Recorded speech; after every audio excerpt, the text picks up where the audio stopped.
Doctor గారు నమస్తే అండి. నమస్తే అండి. డాక్టర్ ప్రణీత్ గారు. ఇంటర్వెన్షనల్ కార్డియాలజిస్ట్ గా ఉన్నారు కేర్ బంజారాలో. Yes madam. డాక్టర్ గారు ఎన్నో ఏళ్ళ ఎక్స్పీరియన్స్ మీది, ఎన్నో కేసులు చూసుంటారు. అయితే జనరల్ అవునండి. గా నేను డాక్టర్ని ఇంటర్వ్యూ చేసినప్పుడు కూడా చెప్తారు ఏంటంటే విమెన్ లో ఎక్కువగా ఉండదు కార్డియాక్ ఇష్యూస్ అనేవి, మెన్ లోనే ఎక్కువగా ఉంటాయని. అయితే మన ప్రముఖ టాలీవుడ్ నటులు డాక్టర్ రాజేంద్ర ప్రసాద్ గారి కూతురు 38 ఏళ్లకే కార్డియాక్ అరెస్ట్ తోని మృతి చెందడం జరిగింది. అంటే ఉమెన్ లో అవును. కార్డియాక్ ఇష్యూస్ అనేవి ఎందుకు వస్తాయి ఇంత చిన్న వయసులో? సో రావడమే అది కార్డియాక్ అరెస్ట్ అంట, చనిపోవడం కూడా జరిగింది. ఏంటి డాక్టర్ గారు ఇది? అది మీరన్న మాట వాస్తవం అండి. ఇది ఒక బాధాకరమైన సిచ్యువేషనే. చిన్న వయసులో ఆ, ఆయన కూతురు చనిపోవడం అనేది బాధాకరమైన విషయమే. మీరు అన్నట్టు మగవాళ్ళతో మనం పోల్చి చూసుకుంటే ఆడవాళ్ళలో హార్ట్ అటాక్స్ రావడం అనేది సాధారణంగా తక్కువగానే చూస్తుంటాం. తక్కువగా చూస్తున్నంత మాత్రాన ఆడవాళ్ళలో హార్ట్ అటాక్ రాదు అని చెప్పడానికి లేదు. సో ఉమ్, ఆడవాళ్ళలో కూడా హార్ట్ అటాక్ వచ్చే అవకాశం ఉంటుంది. చిన్న వయసులో సాధారణంగా రాకూడదు. చిన్న వయసులో హార్ట్ అటాక్స్ వస్తున్నాయంటే ప్రత్యేకించి వేరే ఏదైనా ఆ వ్యక్తిలో రిస్క్ ఫ్యాక్టర్స్ ఉండే అవకాశం ఉంది. నార్మల్ గా ఏజ్ తో పాటు ఉండే రిస్క్ ఉంటుంది. అలాగే కామన్ గా చూసే రిస్క్ ఫ్యాక్టర్స్ ఏవైతే చెప్తామో బ్లడ్ ఉమ్, ప్రెషర్ కానీ డయాబెటీస్ కానీ కొలెస్ట్రాల్, దీని ద్వారా ఒక వ్యక్తికి హార్ట్ అటాక్ వచ్చే అవకాశం ఉంది. ఆడవాళ్ళలో హార్ట్ అటాక్స్ రావడము, వాటిని గుర్తించడము, అలాగే దాంతో అయ్యే ప్రాబ్లమ్స్ కొంచెం మగవాళ్ళతో పోల్చుకుంటే కొంచెం డిఫరెంట్ గా ఉంటాయి. ఉమ్, ముఖ్యంగా ఫస్ట్ థింగ్ మనం చూస్తే ఆడవాళ్ళలో హార్ట్ అటాక్స్ అనేవి మిస్ అయ్యే అవకాశాలు ఫస్ట్ గా మనం చూస్తుంటాం. ఏదైతే సాధారణంగా చెప్పే సిమ్టమ్స్ ఏవైతే ఉన్నాయో, చెస్ట్ పెయిన్ కానీ, బ్రీదింగ్ డిఫికల్టీ కానీ, చెమటలు పట్టడం కానీ, ఈ సిమ్టమ్స్ అనేవి ఆడవాళ్ళలో కొంచెం క్లాసికల్ గా ఉండకపోవచ్చు. వీళ్ళలో కొంచెం వేగ్ సిమ్టమ్స్ ఉంటాయి. ఏదో అలసిపోవడం కానివ్వచ్చు, లేదా ఏదో లాగుతుందని కానివ్వచ్చు. అండ్ అదర్ ఇష్యూస్ కూడా ఉండడం వల్ల ముందు ప్రాబ్లమ్ ని ఐడెంటిఫై చేయడంలో కొంచెం డిలే అయ్యే అవకాశం ఉంది. ఏటిపికల్ ప్రెజెంటేషన్స్ అంటాము. వీటి ద్వారా డయాగ్నోస్ చేసే ప్రాబ్లం ఒకటి ఉండొచ్చు. అండ్ ఇన్ జనరల్ గా కూడా కొంతమందిలో నెగ్లెక్ట్ కొంచెం చూస్తూ ఉంటాము. ఆడవాళ్ళు సాధారణంగా ముందుకు రారు ప్రాబ్లమ్స్ ని బయట పెట్టడానికి, లేదా చెప్పినా వాటిని అంత సీరియస్ గా తీసుకోకుండా కొట్టిపడేయడం ద్వారా కూడా కొంచెం డిలే ఇన్ డయాగ్నోసిస్ అయ్యే అవకాశం ఉంది. ఓకే. సెకండ్ థింగ్, ఒకసారి హార్ట్ అటాక్ వచ్చినప్పుడు ఆ ఆ మగవాళ్ళలో తో పోల్చుకుంటే ఆడవాళ్ళలో సీరియస్ అయ్యే అవకాశాలు కూడా ఎక్కువ ఉన్నాయి. అంటే కాంప్లికేట్ అవడం కానివ్వండి, అలాగే చనిపోయే ప్రమాదం కూడా మగవాళ్ళతో పోల్చుకుంటే ఆడవాళ్ళలో కొంచెం ఎక్కువగా రిస్క్ ఉంది. సో అందుకే ఆడవాళ్ళలో హై ఇండెక్స్ ఆఫ్ సస్పిషన్ పెట్టమని చెప్తాము. అండ్ వాళ్ళలో ఈక్వల్లీ అగ్రెసివ్ గా ట్రీట్ చేయమని కూడా మనం ఫాలో అవుతూ ఉంటాం. మీరు అడిగిన క్వశ్చన్ లో ఇప్పుడు ఆడవాళ్ళలో హార్ట్ అటాక్ ఎందుకు వచ్చింది, వాళ్ళకి సాధారణంగా రాకూడదు కదా, బట్ అయినా కానీ హార్ట్ అటాక్ వస్తుంది అంటే వాళ్ళలో కొన్ని అడిషనల్ రిస్క్ ఫ్యాక్టర్స్ ఉండొచ్చు. దానివల్ల హార్ట్ అటాక్ ఇంక్రీజ్ అయ్యే అవకాశం ఉంది. ఆడవాళ్ళలో ప్రత్యేకించి ఉండే కామన్ థింగ్, మనం మగవాళ్ళతో డిఫరెంట్ గా చూస్తే వీళ్ళలో ఉండే hormone related issues. So normal గా ఈ ఎస్ట్రోజన్, ప్రొజెస్ట్రోన్ అనే హార్మోన్స్ ఏవైతే ఆడవాళ్ళలో ఉంటాయో, ఇవి మెన్స్ట్రల్ సైకిల్స్ ని రెగ్యులర్ గా ఉండడానికి, చైల్డ్ బర్త్ లో అలాగే హెల్ప్ చేయడానికి అవుతుంది. ఈ హార్మోన్ బ్యాలెన్స్ అనేది చాలా డెలికేట్ గా ఉంటుంది. ఈ బ్యాలెన్స్ కొంచెం ఏదైనా గడబడైతే ఈక్వల్లీ హార్ట్ అటాక్ కానీ, బీపీ కానీ వచ్చే ప్రమాదం పెరుగుతుంది. సో ఏదైతే విమెన్ కి ఈ హార్మోన్ బ్యాలెన్స్ ప్రాబ్లం ఉంటుందో, లైక్ కామన్ గా చూసే problem polycystic ovarian disease, PCOD అంటారు. లేదా ఇంకేదైనా ఓవరీ రిలేటెడ్ ప్రాబ్లం ఉన్న, మెన్స్ట్రల్ ఇర్రెగ్యులారిటీస్ ఉన్నప్పుడు వీళ్ళలో ఈ హార్మోన్ ఇంబ్యాలెన్స్ రావడం బట్టి వీళ్ళకి ఇలాగే హార్ట్ అటాక్, స్ట్రోక్ వచ్చే రిస్క్ పెరుగుతుంది. ఓకే. అలాగే ఒబేసిటీ, వెయిట్ గెయిన్ ఎక్కువ అయినప్పుడు కూడా ఈ హార్మోన్ ఇంబ్యాలెన్స్ యాడ్ అయ్యి దాంతో కూడా ఈ హార్ట్ అటాక్, స్ట్రోక్ వచ్చే ప్రమాదం పెరుగుతుంది. And finally pregnancy related problem ఉన్నప్పుడు, ఏదైతే విమెన్ ప్రెగ్నెంట్ అయినప్పుడు ప్రెగ్నెన్సీ పీరియడ్ లో వాళ్ళకి బీపీ డయాగ్నోజ్ అయినా, ప్రీ ఎక్లాంప్సియా లేదా ప్రెగ్నెన్సీ ఇండ్యూస్ హైపర్ టెన్షన్ అంటాము. అలాగే ప్రెగ్నెన్సీతో పాటు అసోసియేట్ అయ్యే డయాబెటీస్, జెస్టేషన్ డయాబెటీస్ మిలిటస్ అంటాం. ఇలాంటి సందర్భం ఉన్న వాళ్ళు కూడా తర్వాత ప్రెగ్నెన్సీ పీరియడ్ దాటిన తర్వాత కూడా వీళ్ళకి హార్ట్ అటాక్ లేదా స్ట్రోక్ వచ్చే రిస్క్ ఎక్కువ అవుతుంది. సో ఈ వేరియస్ రిస్క్ ఫ్యాక్టర్స్ యాడ్ అయినప్పుడు ఆడవాళ్ళలో కూడా సాధారణంగా చూడని రిస్క్ మనకు పెరుగుతుంది. అండ్ తద్వారా వచ్చే ప్రాబ్లమ్స్ మనం చూస్తున్నాం. అంటే డెలివరీ తర్వాత కూడా ఈ ఇష్యూస్ అనేవి వచ్చే అవకాశం ఉంటుందా డాక్టర్ గారు?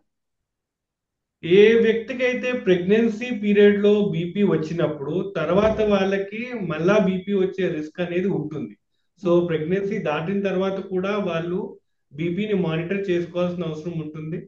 అన్ఫార్చునేట్లీ అది చెక్ చేయనప్పుడు బీపీ అలాగే ఉండి అది కంటిన్యూస్ గా దాని ప్రభావం కనిపించి ఇలా హార్ట్ అటాక్ కానీ స్ట్రోక్ లాగా అది బయటకు వచ్చే అవకాశం ఉంది. సో ఏదైతే ప్రెగ్నెంట్ గా ఉన్నప్పుడు బీపీ లేదా షుగర్ డయాగ్నోజ్ అయినప్పుడు వాళ్ళు తర్వాత కూడా ప్రెగ్నెన్సీ పీరియడ్ దాటిన తర్వాత కూడా అప్పుడప్పుడు మానిటర్ చేసుకోవడం అనేది ఇంపార్టెంట్. అండ్ ఒకవేళ వాళ్ళకి ఆ బీపీ కానీ షుగర్ కానీ తెలిస్తే వాటిని కంట్రోల్ చేయడం ద్వారా ఇలాంటి కెటాస్ట్రోఫీ అవ్వకుండా మనం ప్రివెంట్ చేసే అవకాశం ఉంటుంది. ఎస్. అయితే డాక్టర్ గారు, ఇక చూస్తే 38 years ఏనండి, చాలా చిన్న వయసు, అదే బాధాకరంగా ఉంది. అవునండి, అవునండి. ఎస్. సో సో థర్టీ అదే, ఎయిట్ ఇయర్స్ కి కోమార్బిడిటీస్ ఉండే అవకాశం ఉంటుందా డాక్టర్ గారు? జనరల్ గా చూస్తూ ఉంటారు, మీ దగ్గరికి ఎంతో మంది పేషెంట్స్ వస్తూ ఉంటారు కదా. అవునండి. సో కొర్నరీ ఆర్టరీ డిసీజ్ అన్నప్పుడు ఈ హార్ట్ అటాక్ ఏదైతే వస్తుందో గుండెకి అందించిన రక్తనాళాల్లో ఉండే ప్రాబ్లం, వీటిని మనం కొర్నరీ ఆర్టరీ డిసీజ్ అంటాం. ఈ కొర్నరీ ఆర్టరీ డిసీజ్ లో కూడా కామన్ గా చూసే ప్రాబ్లం కొలెస్ట్రాల్ అనేది డిపాజిట్ అయ్యి బ్లాకేజెస్ వచ్చి దాని ద్వారా వచ్చే హార్ట్ అటాక్. ఇది సాధారణంగా ఏజ్ తో పాటు చూస్తాము. ఆడవాళ్ళల్లో ఆర్ పర్టికులర్లీ యంగర్ పాపులేషన్ లో వేరే రకంగా కూడా రక్త సరఫరాలో ప్రాబ్లం ఉండే అవకాశం ఉంది. వీటిల్లో కొన్ని పారామీటర్స్ చూస్తే ఒకటి వాసోస్పాస్టిక్ యాంజైనా అంటాం. అంటే బ్లడ్ వెజల్స్ గట్టి పడిపోయినాయి ఆర్ కాంట్రాక్ట్ అయిపోవడం వల్ల కూడా బ్లడ్ సర్క్యులేషన్ కాసేపు అవ్వలేదు అండ్ దాని ద్వారా హార్ట్ అటాక్ వచ్చింది. రెండోది కారినరీ ఆర్టరీ డైసెక్షన్ అంటాము. బ్లడ్ వెజల్స్ లోనే చీలిపోవడం వల్ల కూడా బ్లడ్ సర్క్యులేషన్ సరిగ్గా అవ్వలేదు, దాని ద్వారా కూడా కొంచెం ఇబ్బంది ఉండే ఉంటుంది. అలాగే మైక్రోవాస్కులర్ యాంజైనా అంటాము. పెద్ద బ్లడ్ వెజల్స్ కాకుండా చిన్న చిన్న బ్లడ్ వెజల్స్ లో కూడా ప్రాబ్లం రావడం ద్వారా కూడా దాని ద్వారా కూడా హార్ట్ అటాక్స్ లాగా వచ్చే అవకాశం ఉంది. సో ఒక వ్యక్తికి కొర్నరీ ఆర్టరీ డిసీజ్ రావడంలో మేజర్ గా చూసేది మనము కొలెస్ట్రాల్ రిలేటెడ్ ఇష్యూ అయినప్పటికీ ఈ చిన్న వాళ్ళల్లో అదర్ రీజన్స్ ద్వారా కూడా హార్ట్ అటాక్ వచ్చి అవుట్కమ్ ఆర్ దాంతో ఉండే నష్టపరిహారం ఏదైతే ఉందో అదంతే ఇబ్బంది పెడుతుంది. లైక్ దాంతో ప్రాణాపాయ ప్రమాదం కావచ్చు, అలాగే హార్ట్ ఫెయిల్యూర్ కానీ వేరే ప్రాబ్లం కూడా ఉండే అవకాశం ఉంది. హార్ట్ అటాక్ వచ్చిన తర్వాత కార్డియాక్ అరెస్ట్ అవుతుందా, లేదంటే డైరెక్ట్ కార్డియాక్ అరెస్ట్ అవుతుందా అండి? సాధారణంగా హార్ట్ కి ఏదో రూపంలో దెబ్బ తగిలినప్పుడు కార్డియాక్ అరెస్ట్ అవుతుంది. ఆ కార్డియాక్ అరెస్ట్ రావడానికి దెబ్బ ఏదైతే తగిలిందో దానికి most common reason heart attack. Heart attack కాకుండా కూడా గుండెకి దెబ్బ తగిలి దాని ద్వారా కూడా హార్ట్ అటాక్ అవ్వచ్చు. But 90% of the time most common reason ఒక వ్యక్తి కార్డియాక్ అరెస్ట్ అవ్వడానికి హార్ట్ అటాక్ రీజన్ అండి. ఎస్. డాక్టర్ గారు, ఇప్పుడు మీరు చాలా రకాల లక్షణాలు చెప్తూ ఉంటారు. ప్రీ సిమ్టమ్స్ ఇలా ఉంటాయి, ఆయాసం వస్తూ ఉంటుంది, చెమటలు పోస్తూ ఉంటాయి, గుండెల మీద బరువు పెట్టేసినట్లు ఉంటుంది అని అసలు ఎన్నో ఎపిసోడ్స్ లో చెప్పున్నారు మీరు. అయితే డాక్టర్ గారు, ఏ ఒక్క లక్షణం కూడా కనపడలేదా అంటారా ఈ ఈ కార్డియాక్ అరెస్ట్ అయినప్పుడు? ఏ ఒక్క లక్షణం కూడా కనపడలేదా? లక్షణాలు ఉంటాయి. ఆ లక్షణాలని మనం ఎంత ఎఫెక్టివ్ గా ఐడెంటిఫై చేసాము అండ్ ఈక్వల్లీ వాటిని మనము ఆ పరిగణంలోకి తీసుకున్నాం అనే దాన్ని బట్టి ఉంటుంది.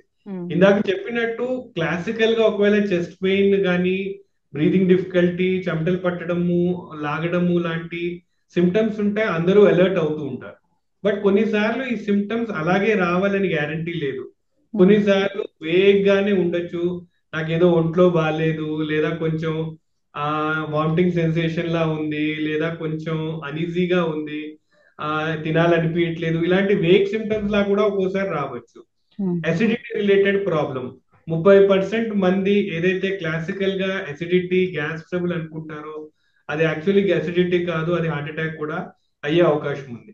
సో ఆ వ్యక్తికి ఇలాంటి సిమ్టమ్స్ వచ్చినప్పుడు అది ఎసిడిటీ అనుకుని గ్యాస్ టాబ్లెట్ తీసుకోవడమో లేదా ఇంకేదైనా ఉపాయం ట్రై చేసి దాంతో నెగ్లెక్ట్ అయ్యే అవకాశం ఉంది. వెరీ రేర్లీ ఏమీ సిమ్టమ్స్ లేకుండా సడన్ గా హార్ట్ అటాక్ వచ్చే అవకాశం ఉంది. But majority more than 90% of the time ఏదో ఒక సిమ్టమ్స్ వస్తాయి. వాటిని మనం ఎంతవరకు ఐడెంటిఫై చేయగలిగాము అనే దాన్ని బట్టి ఉంటుంది. కొన్నిసార్లు ఇవి వేగ్గా రావడం ద్వారా మిస్ అయ్యే అవకాశం ద్వారా అన్నెసరీ డిలే ఇన్ ట్రీట్మెంట్స్ కూడా అయ్యే అవకాశం. ఎస్. కొంచెం డిస్కంఫర్ట్ గా అనిపించినా కానీ హాస్పిటల్కి వెళ్ళడం అయితే మంచిది. కరెక్ట్. సో ఎప్పుడైతే డౌట్ ఉందో, మన బాడీ మనకి బాగాలేదు అని చెప్పినప్పుడు, డౌట్ వచ్చినప్పుడు ఆల్వేస్ ఒకసారి డాక్టర్ని సంప్రదించి, అండ్ బేసిక్ థింగ్ అట్లీస్ట్ ఒక ఈసీజీ తీయించుకున్నప్పుడు ఏంటంటే అట్లీస్ట్ 80-90% ఆఫ్ ద టైం ఇలాంటి మేజర్ ప్రాబ్లమ్స్ మనం రూల్ అవుట్ చేసుకోవచ్చు. ఎస్. అండ్ ఆ 10% of the time further test మనకు అవసరం ఉంటుంది. సో ఒకసారి డౌట్ ఉన్నప్పుడు బాడీ మనకి ఆ సంకేతాలు అందించినప్పుడు వాటిని రెస్పెక్ట్ చేసి ఒకసారి డాక్టర్ని సంప్రదించి అది నిజంగానే సీరియస్ దాన్ని లైట్ తీసుకోవచ్చా, లేకపోతే ఇంకేదైనా దాన్ని ఇంపార్టెంట్ గా మనం చూడాలా అనేది ఒకసారి చేయించుకోవడం మంచిదండి. ఎస్ డాక్టర్ గారు, అందరూ అనుకునే విషయం ఏంటంటే ఈ కోవిడ్ వ్యాక్సిన్ తర్వాత, కరోనా తర్వాత ఇలాంటి డెత్స్ అనేవి ఎక్కువగా జరుగుతూ ఉన్నాయి, హార్ట్ అటాక్స్ అనేవి, కార్డియాక్ అరెస్ట్లు అనేవి ఎక్కువగా ఉంటున్నాయి అని అంటున్నారు. దీనిలో వాస్తవం ఎంత? సో ఆ క్వశ్చన్ కి answer both yes and no కిందే చెప్పాలి. ఎస్ ఎందుకు అంటే కోవిడ్ వచ్చిన వాళ్ళల్లో ఈ లాంగ్ కోవిడ్ సిండ్రోమ్ అనేది చూస్తున్నాం. కోవిడ్ మనం చూసాము, అది ఒక ఇన్ఫెక్షన్ వచ్చి బాడీలో ఉన్న ఇమ్యూన్ సిస్టమ్ ని అది దెబ్బతీస్తుంది. సో ఆ ఇన్ఫ్లమేషన్ అనేది బాడీలో ఉండడం ద్వారా బ్లడ్ కొంచెం చిక్కబడి బ్లడ్ క్లాట్ అయ్యేది మనం చూస్తూ ఉన్నాం. కోవిడ్ నుంచి రికవర్ అయిపోయినప్పటికీను చాలా మందిలో ఆ ఇన్ఫ్లమేషన్ అలాగే ఉండిపోయి అది లాంగ్ కోవిడ్ సిండ్రోమ్ గా మారింది. సో ఆ ఇన్ఫ్లమేషన్ అలాగే ఉన్నప్పుడు వాళ్ళ బ్లడ్ ఇంకా చిక్కగానే ఉండి ఈ బ్లడ్ క్లాట్స్ ఫామ్ అయ్యి ఆ క్లాట్స్ ఫామ్ అవడం ద్వారా హార్ట్ అటాక్ వచ్చే మాట వాస్తవం. ఎస్. అయితే అందరికీ ఆ లాంగ్ కోవిడ్ సిండ్రోమ్ ఉండే అవకాశం ఉందా అంటే దాన్ని ప్రత్యేకించి మనం పరీక్షలు చేసుకుంటే గానీ తెలియదు. అయితే కోవిడ్ వచ్చి కూడా ఇప్పుడు 3 ఏళ్ళు దాటింది. చాలా మంది కోవిడ్ నుంచి రికవర్ అయ్యారు అండ్ దాని నుంచి కంప్లీట్ గా రికవర్ అయిపోయారు. So long Covid syndrome theoretically ఉన్నప్పటికీ ప్రాక్టికల్లీ నాన్ ఎగ్జిస్టెంట్ గానే చెప్పాలి. ఎక్సెప్షనల్ కేసెస్ లో కొందరిలో ఇన్ఫ్లమేషన్ ఇంకా కంటిన్యూ అవుతూ ఉంటే ఆ కంటిన్యూ అవడం ద్వారా ఈ హార్ట్ అటాక్స్ కానీ స్ట్రోక్స్ కానీ వచ్చే ప్రమాదం వాళ్ళలో ఉండే అవకాశం ఉంది. ఎస్. వ్యాక్సిన్ తీసుకున్న వాళ్ళలో ఈ ఇన్ఫ్లమేషన్ ని తగ్గే అవకాశం ఉంది. సో వ్యాక్సిన్ తీసుకోవడం ద్వారా మన ఇన్ఫెక్షన్ ని అరిగట్టాము, అలాగే ఈ లాంగ్ కోవిడ్ ఉంచే ప్రాబ్లమ్ ని కూడా మనం రెక్టిఫై చేసాము. థ్యాంక్ఫుల్లీ చాలా మంది వ్యాక్సిన్స్ తీసుకున్నారు. ఆ వ్యాక్సిన్ తీసుకున్నప్పుడు కూడా దాంతో ఈ లాంగ్ కోవిడ్ సిండ్రోమ్ వచ్చే ప్రాబ్లం నుంచి కూడా బయటపడే అవకాశం ఉంది. So practically long Covid syndrome తో బాధపడే వాళ్ళ సంఖ్య చాలా తక్కువగానే ఉంది. బట్ థియరిటికల్లీ కొన్ని ఎక్సెప్షనల్ కేసెస్ లో ఇంకా ఈ ప్రాబ్లం ఉండే అవకాశం ఉంది. ఎస్. అయితే డాక్టర్ గారు, హార్ట్ అటాక్ రాకూడదు, గుండె ఆరోగ్యంగా ఉండాలి, పదిలంగా ఉండాలంటే ఒక 4 జాగ్రత్తలు అంటే ఏం చెప్తారు? ముఖ్యంగా మనకి హార్ట్ అటాక్ వచ్చే రిస్క్ ఎంతగా ఉంది అనేది తెలుసుకోవడం అనేది ఇంపార్టెంట్. ఆ రిస్క్ ఫ్యాక్టర్స్ ని మనం కనిపెట్టడం, అలాగే దాన్ని నియంత్రణలో పెట్టడం అనేది ముఖ్యం. So BP, sugar, cholesterol, family history, obesity ఇలాంటి రిస్క్ ఫ్యాక్టర్స్ ఏమైనా ఉన్నాయా లేదా అనేవి మనం కనిపెట్టాలి. అండ్ అవి ఉంటే వాటిని అదుపులో ఉంచడం ఫస్ట్ ఇంపార్టెంట్ థింగ్. ఆడవాళ్ళలో ముఖ్యంగా అదర్ రిస్క్ ఫ్యాక్టర్స్ ని మనం చూస్తాం. లైక్ ఈ ప్రెగ్నెన్సీ రిలేటెడ్ హైపర్ టెన్షన్, ప్రెగ్నెన్సీతో ఉండే డయాబెటీస్, అలాగే పాలిసిస్టిక్ ఓవేరియన్ డిజీజ్ అలాంటి ప్రాబ్లమ్స్ ఏమైనా ఉంటే వాళ్ళలో కూడా ఈ రిస్క్ అనేది పెరిగే అవకాశం ఉంటుంది. క్రానిక్ ఇన్ఫ్లమేటరీ కండిషన్స్ లైక్ ఎవరికైతే ఆర్థరైటిస్ ప్రాబ్లం ఉంటుందో, రొమటాయిడ్ ఆర్థరైటిస్, ఎస్ఎల్ఈ లేదా ఏమైనా జాయింట్ పెయిన్స్ ఇలాంటి వాళ్ళల్లో కూడా రిస్క్ అనేది పెరుగుతుంటుంది. Psoriasis, HIV infection, hepatitis B ఇలా క్రానిక్ ఇన్ఫెక్షన్స్ ఉన్న వాళ్ళల్లో కూడా ఇన్ఫ్లమేషన్ ద్వారా ఈ హార్ట్ అటాక్ వచ్చే రిస్క్ ఉంటుంది.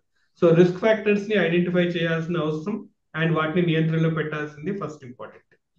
సెకండ్ థింగ్, మందులు వాడాలి. మందులు క్రమంగా వాడటము అండ్ అవి కరెక్ట్ గా పనిచేస్తా లేదా చెక్ చేసుకోవాల్సిన అవసరం ఉంది. డాక్టర్ని సంప్రదించి చేయాల్సిన టెస్ట్ చేసుకుని వాటిని ఆప్టిమం లెవెల్లో మనం కంట్రోల్ చేసామా లేదా అనేది రెండో ఇంపార్టెంట్ థింగ్. మూడోది డైట్. డైట్ అనేది మోడరేట్ క్వాంటిటీస్ లో మనం తీసుకోవాలి.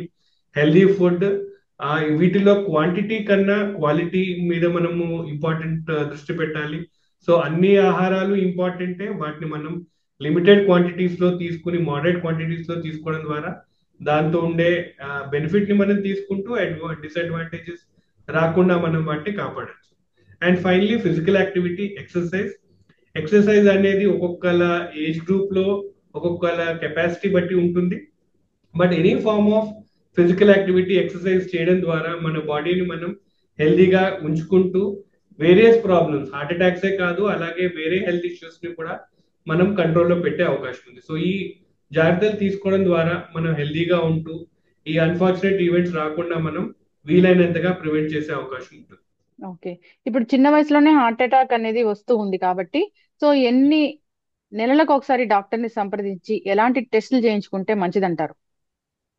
సాధారణంగా 40 years దాటిన తర్వాత ఒక్కోసారి యాన్యువల్ హెల్త్ చెకప్ చేయించుకుంటే మంచిది. 40 years లోపల ఒక వ్యక్తికి ఏదైనా అడిషనల్ రిస్క్ ఫ్యాక్టర్స్ ఉంటాయి, లైక్ ఫ్యామిలీలో ఎవరికైనా చిన్న వయసులోనే హార్ట్ అటాక్ రావడము లేదా సడన్ గా చనిపోవడము అలాంటివి ఉంటే వాళ్ళు అర్లీ ఏజ్ లోనే రావడము, అలాగే అదర్ రిస్క్ ఫ్యాక్టర్స్ ఉంటాయి, బీపీ, షుగర్, కొలెస్ట్రాల్ లాంటివి ఉంటే వాళ్ళు కూడా అర్లీ ఏజ్ లో రావడం. సాధారణంగా ఏమీ రిస్క్ ఫ్యాక్టర్స్ లేకపోతే వన్స్ ఎవ్రీ 5 years సరిపోతుంది. వర్సెస్ రిస్క్ ఫ్యాక్టర్స్ ఉంటే సంవత్సరానికి ఒకసారి చొప్పున డాక్టర్ ని సంప్రదించి టెస్టులు చేయించుకుని వాటిని అదుపులో ఉంచాల్సిన అవసరం ఉంటుంది. Yes. And diet and physical activity అది నిరంతరం కంటిన్యూ చేస్తూనే ఉండాలి. అది దాంట్లో బార్గెన్స్ లేవండి. ఎస్, ఖచ్చితంగా డాక్టర్ గారు చాలా చక్కగా చెప్పారండి. అందరూ కూడా జాగ్రత్తలు తీసుకోవాలని కోరుకుందాము. ఇదైతే చాలా బాధాకరమైన సంఘటన. సో మొన్ననే 29th వరల్డ్ హార్ట్ డే జరుపుకున్నాము. చాలా డాక్టర్స్ చాలా మంచి మెసేజ్లే అందించారు. అందరూ ఫాలో అవ్వాలని కోరుకుందామండి. ధన్యవాదాలు డాక్టర్ గారు. Thank you.